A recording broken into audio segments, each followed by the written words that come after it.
প্রতিদিনের ব্যস্ত নগর জীবনে খাবার গরম করা, রান্না করা কিংবা বেক করার জন্য মাইক্রোওয়েভ ওভেনের তুলনা নেই। তবে তাড়াহুড়া করে অথবা না জেনে এতে এমন কিছু দেওয়া যাবে না যাতে বিপদ হতে পারে। কিছু জিনিস মাইক্রোওয়েভে দিলে তা থেকে দুর্ঘটনা ঘটতে পারে। যেমন অ্যালুমিনিয়াম ফয়েল। এটি খুব পাতলা মেটালের তৈরি যা ওভেনের রেডিয়েশনে আগুনের ফুলকি তৈরি করে। ফলে মাইক্রোওয়েভ নষ্ট হয়ে যাওয়া কিংবা আগুন ধরে যাওয়ার ঝুঁকি তৈরি হয়। সুতরাং ওভেনে অ্যালুমিনিয়াম ফয়েল দেওয়া যাবে না। খালি বাটি বা প্লেটও ওভেনে দেওয়া যাবে না, এমনকি সেটা মাইক্রোওয়েভ হলেও না। কারণ তাপ শোষণের জন্য বাটিতে কিছু না কিছুর প্রয়োজন হয় ওভেনের।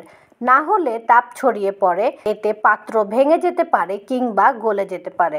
গরম করার জন্য সেদ্ধ ডিম দেবেন না মাইক্রোওয়েভে। এতে কুসুম এবং সাদা অংশের মধ্যে বাষ্প তৈরি হয় এবং ডিম ফেটে যায়। এমনকি খোসা ছাড়ানো হলেও এমনটি ঘটতে পারে। পাতলা প্লাস্টিকের বোতল বা ওয়ান টাইম ইউজ প্লাস্টিকের বাটি, প্লেট বা গ্লাস কখনো দেবেন না ওভেনের ভেতর। এ ধরনের পাতলা প্লাস্টিক গলে যায় সহজেই। ধাতব নকশা বা রিম সহ প্লেটও মাইক্রোওয়েভে দেওয়া যাবে না। প্লেটে যদি মেটালিক পেইন্ট বা নকশায় কোনো ধাতব কিছুর উপস্থিতি থাকে তাহলে স্ফুলিঙ্গ তৈরি হবে। এতে প্লেটে আগুন ধরে যেতে পারে। কাগজের ব্যাগ দেবেন না ওভেনে। গরম করার সময় ব্যাগ থেকে ধোঁয়া বের হতে পারে। এমনকি মাইক্রোওয়েভ থেকে উৎপন্ন হওয়া তাপে ব্যাগে আগুনও ধরে যেতে পারে। স্টেইনলেস স্টিলের তৈজস দেবেন না। এ ধরনের তৈজস মাইক্রোওয়েভের ভেতরে রাখলে তা রেডিয়েশন পাত্রের মধ্যে প্রবেশ করতে দেয় না ও তাপ প্রতিফলন করে।